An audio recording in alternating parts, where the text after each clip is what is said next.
why doesn't Israel release Marwan Barghoutis, somebody who Palestinians agree could be a force for change, a catalyst for change, somebody who is well regarded? They've released people who have much more longer prison sentences, much more, quote unquote, blood on their hands, as they say about Palestinian prisoners. But why would they not release somebody who can be a catalyst for the change that could herald in a new era of governance? There are tens or maybe hundreds of Marwan Barghouti in the Israeli prisons that's been prosecuted and tortured and mistreated, and no one is talking about it. And we know, we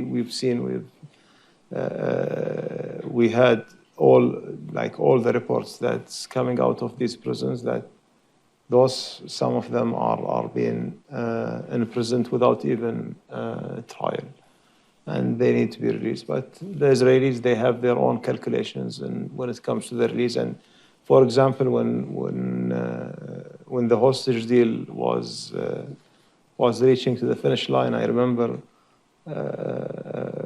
my conversation with Steve and Jared. Both of them, they were telling me if the list will remain, this is an easy thing that we will finish it in 2 hours. I told them that you guys don't know the two parties. Actually, last time we spent days continuous, working 24/7 in order to get a consensus around the names of the prisoners who will be released.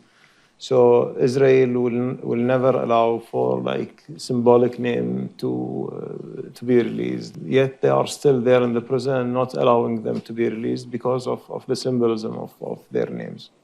I think this is something that needed to be addressed, and I think also Israel should be held accountable for what's happening on their prisons with the Palestinians. I don't know if any of you here watching the videos that what his minister Ben Gvir is doing for the prisoners over there is very inhumane and in a barbaric way. And I think that this should never be acceptable for anyone in our today's world.